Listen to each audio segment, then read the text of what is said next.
Hello friends. ఈరోజు మనం July 18, 19 current affairs చూసుకుందాం. ఫస్ట్ క్వెషన్ 2026 జపాన్ ఓపెన్ మహిళల సింగిల్స్ టైటిల్‌ను గెలుచుకున్న తొలి భారతీయ షట్లర్ ఎవరు? కరెక్ట్ ఆన్సర్ పీవీ సింధు అండి. Japan open BWF world tour super 750 అనేది ప్రతిష్టాత్మక టోర్నమెంట్ అండి. ఈ పోటీలు జపాన్‌లోని టోక్యో మెట్రోపాలిటన్ జిమ్నాసియంలో జరిగాయండి. ఫైనల్‌లో ఆమె జపాన్‌కు చెందిన 3 సార్లు ప్రపంచ ఛాంపియన్ అకానే యమగుచిపై విజయం సాధించారండి. ఒకసారి కీ పాయింట్స్ చూసుకుంటే 2026 జపాన్ ఓపెన్ మహిళల సింగిల్స్ టైటిల్‌ను గెలుచుకున్న తొలి భారతీయ షట్లర్ ఎవరు అంటే పీవీ సింధు. ఎక్కడ జరిగాయి ఈ టోర్నమెంట్ అంటే జపాన్‌లోని టోక్యో మెట్రోపాలిటన్ జిమ్నాసియంలో జరిగాయి. ఎవరిపై విజయం సాధించారంటే ఇంతకుముందు 3 సార్లు ప్రపంచ ఛాంపియన్ అయిన అకానే యమగుచిపై విజయం సాధించారు. ఓకేనా. నెక్స్ట్ క్వెషన్ 72వ జాతీయ చలనచిత్ర పురస్కారాల్లో ఉత్తమ నటుడు అవార్డును ఎవరు గెలుచుకున్నారు? సంయుక్తంగా గెలుచుకున్నారండి. ఎవరు అంటే మమ్ముట్టి మరియు కార్తిక్ ఆర్యన్. మమ్ముట్టికి బ్రహ్మయుగం చిత్రానికి, కార్తిక్ ఆర్యన్‌కి చందు ఛాంపియన్ చిత్రానికి గాను సంయుక్తంగా ఉత్తమ నటుడు అవార్డు గెలుచుకున్నారు. ఉత్తమ నటి అవార్డు యామి గౌతమ్ ఆర్టికల్ 370 చిత్రానికి గాను అందుకున్నారు. ఉత్తమ దర్శకుడిగా రాజ్ కుమార్ పెరియస్వామి అమరన్ చిత్రానికి ఎంపికయ్యారు. ఉత్తమ తొలి దర్శకుడి చిత్రంగా స్వాతంత్ర వీర్ సావర్కర్ ఎంపికైంది. దీనికి రామ్దీప్ హుడా దర్శకత్వం వహించారు. సో క్వశ్చన్ ఏంటంటే ఎన్నవ జాతీయ చలనచిత్ర పురస్కారాలు అంటే 72వది. అందులో ఉత్తమ నటుడు అవార్డును ఎవరు గెలుచుకున్నారంటే ఇక్కడ సంయుక్తంగా గెలుచుకున్నారు. ఎవరు అంటే మమ్ముట్టి మరియు కార్తిక్ ఆర్యన్. మమ్ముట్టికి ఏ చిత్రానికి అంటే బ్రహ్మయుగం, కార్తిక్ ఆర్యన్‌కి చందు ఛాంపియన్. ఓకేనా.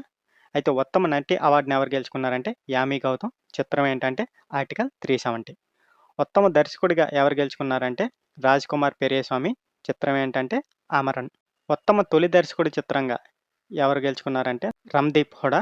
సినిమా ఏంటంటే స్వాతంత్ర వీర్ సావర్కర్.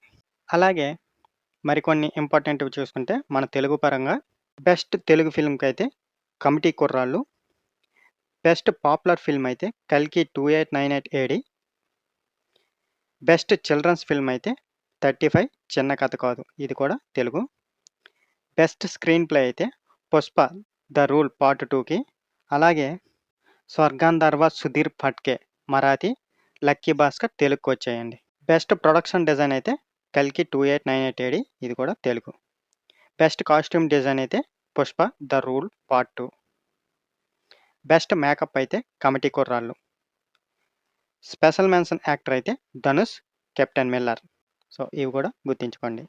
విశాఖపట్నంలో పూర్తి సైనిక లాంఛనాలతో ఇటీవల సేవల నుంచి విరమింపజేసిన భారత తీర రక్షక దళం నౌక ఏది? ఐసీజీఎస్ అరుణ ఆసఫ్ అలీ. ఈ నౌకను గోవా షిప్యార్డ్ లిమిటెడ్ స్వదేశీ సాంకేతికతో నిర్మించింది. ఇది 2006లో భారత తీర రక్షక దళంలో సేవల్లోకి చేరింది. అయితే మీరు ఇండియన్ హిస్టరీలో చదివే ఉంటారు. అరుణ ఆసఫ్ అలీ 1942 క్విట్ ఇండియా ఉద్యమం సందర్భంగా బొంబాయిలోని గోవాలియా ట్యాంక్ మైదానంలో భారత జాతీయ కాంగ్రెస్ జెండాను ఎగరవేశారు. ఆమెకు 1997లో మరణానంతరం భారత రత్న పురస్కారం కూడా ప్రదానం చేశారు. కీ పాయింట్స్ చూసుకుంటే ఎక్కడ విశాఖపట్నంలో పూర్తి సైనిక లాంఛనాలతో ఇటీవల సేవల నుంచి విరమింపజేసిన భారత తీర రక్షక దళ నౌక ఏది అంటే ఐసీజీఎస్ అరుణ ఆసఫ్ అలీ. ఈ నౌకను ఎవరు నిర్మించారంటే గోవా షిప్యార్డ్ లిమిటెడ్. ఎప్పుడు సేవల్లోకి చేరిందంటే 2006లో. అరుణ ఆసఫ్ అలీ గురించి చూసుకుంటే ఆమె 1942లో క్విట్ ఇండియా ఉద్యమం సందర్భంగా బొంబాయిలోని గోవాలియా ట్యాంక్ మైదానంలో భారత జాతీయ కాంగ్రెస్ జెండాను ఎగరవేసి ప్రసిద్ధి చెందారు. అయితే ఆమెకు భారత రత్న ఎప్పుడొచ్చిందంటే 1997లో మరణానంతరం వచ్చింది. ఓకేనా. నెక్స్ట్ క్వశ్చన్ కామన్వెల్త్ గేమ్స్ 2026 ప్రారంభోత్సవానికి భారత జెండా మరియు బాటన్ బేరర్లుగా ఎవరిని నియమించారు? Correct answer Mirabai Chanu, Lovlina Borgohain. ప్రారంభోత్సవం 2026 జూలై 23న జరుగుతుంది. ఈ కార్యక్రమం స్కాట్లాండ్లోని గ్లాస్గోలో ఉన్న ఓవో హైడ్రో అరేనాలో నిర్వహించబడుతుంది. 2026 కామన్వెల్త్ గేమ్స్లో ఒక జెండా బేరర్, ఒక బాటన్ బేరర్ అనే కొత్త విధానాన్ని అమలు చేశారు. సో కీ పాయింట్స్ చూసుకుంటే ఏవి? కామన్వెల్త్ గేమ్స్ 2026 ప్రారంభోత్సవానికి భారత్ జెండా మరియు బాటన్ బేరర్లుగా ఎవరిని నియమించారు అంటే మీరాబాయి చాను మరియు లవ్లీనా బోర్గోహైన్. అయితే ఈ 2026 కామన్‌వెల్త్ గేమ్స్‌లో ఒక జెండా బేరర్ మరియు ఒక బాటన్ బేరర్ అనే కొత్త విధానాన్ని ఇప్పుడు అమలు చేస్తున్నారు. అయితే ఇది ఎప్పుడు ప్రారంభం జరుగుతుంది అంటే 2026 జూలై 23న. ఎక్కడ నిర్వహించబడుతుందంటే స్కాట్లాండ్‌లోని గ్లాస్గోలో ఉన్న ఓవో హైడ్రన్ అరేనాలో నిర్వహించబడుతుంది. ఓకేనా? Next question. హైదరాబాద్‌కు చెందిన స్కై రూట్ ఏరోస్పేస్ అభివృద్ధి చేసిన శ్రీహరికోట నుంచి తొలి విజయవంతమైన ప్రయోగాన్ని పూర్తి చేసిన భారతదేశపు తొలి ప్రైవేట్ ఆర్బిటాల్ క్లాస్ రాకెట్ ఏది? కరెక్ట్ ఆన్సర్ విక్రమ్-1. ఈ తొలి ఆర్బిటాల్ ప్రయోగాన్ని మిషన్ ఆగమన్ పేరుతో విజయవంతంగా నిర్వహించారు. దీంతో ప్రైవేట్ ఆర్బిటాల్ ప్రయోగ సామర్థ్యాన్ని సాధించిన ప్రపంచంలోని మూడో దేశంగా భారత్ నిలిచింది. భారత్ కంటే ముందు అమెరికా మరియు చైనా ఈ ఘనతను సాధించాయి. దీనికి ముందు 2022లో నవంబర్లో స్కై రూట్ విక్రమ్-ఎస్ అనే భారత తొలి ప్రైవేట్ సబ్ ఆర్బిటాల్ రాకెట్‌ను కూడా విజయవంతంగా ప్రయోగించింది. సో, కీ పాయింట్స్ చూసుకుంటే ఏరోస్పేస్ పేరేంటంటే స్కై రూట్ ఏరోస్పేస్.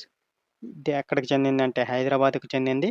ఎక్కడ ప్లేస్ అంటే శ్రీహరికోట నుంచి విజయవంతంగా ప్రయోగాన్ని పూర్తి చేసిన భారతదేశపు తొలి ప్రైవేట్ ఆర్బిటాల్ క్లాస్ రాకెట్ ఏది అంటే విక్రమ్-1. అయితే ఈ ఆర్బిటాల్ ప్రయోగానికి ఏ పేరుతో పిలుస్తున్నారంటే మిషన్ ఆగమన్. దీంతో ప్రైవేట్ ఆర్బిటాల్ ప్రయోగ సామర్థ్యాన్ని సాధించిన ప్రపంచంలో ఎన్నో దేశంగా భారత్ నిలిచింది అంటే మూడవ దేశం. మరి భారత్ కంటే ముందు ఏమున్నాయి అంటే అమెరికా మరియు చైనా ఉన్నాయి. అయితే దీనికి ముందు 2022 నవంబర్లో స్కై రూట్ విక్రమ్-ఎస్ అనే భారత తొలి ప్రైవేట్ సబ్ ఆర్బిటాల్‌ను కూడా విజయవంతంగా ప్రయోగించింది. Next question. ఫిఫా ప్రపంచ కప్ 3వ స్థానం కోసం ఫ్రాన్స్‌ను ఓడించి కాంస్య పతకాన్ని ఏ దేశం గెలుచుకుంది? Correct answer England.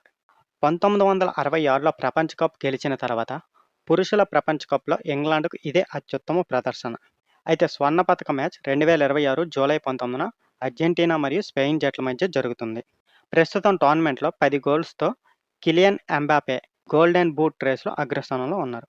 క్వెషన్ ఏంటంటే ఫిఫా ప్రపంచ కప్ 3వ స్థానం కోసం ఫ్రాన్స్‌ను ఓడించి కాంస్య పతకాన్ని ఏ దేశం గెలుచుకుంది అంటే ఇంగ్లాండ్. అయితే ఇంగ్లాండ్ ప్రపంచ కప్ ఎప్పుడు గెలిచింది ఫిఫా ప్రపంచ కప్ అంటే 1966లో. దాని తర్వాత ఇంగ్లాండ్‌కి ఇదే అత్యుత్తమ ప్రదర్శన. అయితే స్వర్ణ పతక మ్యాచ్ ఎవరెవరి మధ్య ఎప్పుడు జరుగుతుంది అంటే జూలై 19న అర్జెంటీనా, స్పెయిన్ జట్ల మధ్య జరుగుతుంది. అయితే ప్రస్తుతం టోర్నమెంట్‌లో గోల్డెన్ బూట్ రేస్‌లో అగ్రస్థానంలో ఎవరున్నారంటే 10 గోల్స్‌తో కిలియన్ ఎంబాపే ఉన్నారు. ఓకేనా? Next question. జమ్మూ డివిజన్‌లోని కతువా రైల్వే స్టేషన్‌ను ఇటీవల ఎవరి పేరుతో పునర్నామకరణం చేశారు? కరెక్ట్ ఆన్సర్ అమరవీరుడు కెప్టెన్ సునీల్ కుమార్ చౌదరి. ఈ స్టేషన్ పేరు ఇప్పుడు ఎంసీ సునీల్ కతువాగా యూటీఎస్ మరియు పీఆర్ఎస్ టికెటింగ్ వ్యవస్థల్లో కనిపిస్తుంది. కెప్టెన్ సునీల్ కుమార్ చౌదరికి మరణానంతరం కీర్తి చక్ర పురస్కారం ప్రదానం చేశారు. అలాగే ఆయనకు సేనా మెడల్ కూడా లభించింది. సో, క్వెషన్ ఏంటంటే జమ్మూ డివిజన్‌లోని ఏది కతువా రైల్వే స్టేషన్‌ను ఇటీవల ఎవరి పేరుతో పునర్నామకరణం చేశారు అంటే అమరవీరుడు కెప్టెన్ సునీల్ కుమార్ చౌదరి. అయితే ఈ స్టేషన్ పేరు ఇప్పుడు ఎలా ఉందంటే ఎంసీ సునీల్ కతువాగా యూటీఎస్ మరియు పీఆర్ఎస్ టికెటింగ్ వ్యవస్థల్లో కనిపిస్తుంది. అయితే కెప్టెన్ సునీల్ కుమార్ చౌదరికి మరణానంతరం ఏ పురస్కారం ప్రదానం చేశారు? కీర్తి చక్ర. అలాగే ఆయనకు సేనా మెడల్ కూడా లభించింది. ఓకేనా? Next question. నీతి ఆయోగ్ విడుదల చేసిన ఇన్వెస్ట్మెంట్ ఫ్రెండ్లీనెస్ ఇండెక్స్ 2026లో దేశంలో అత్యుత్తమ పనితీరు కనబరిచిన రాష్ట్రంగా ఏది నిలిచింది? Correct answer Gujarat.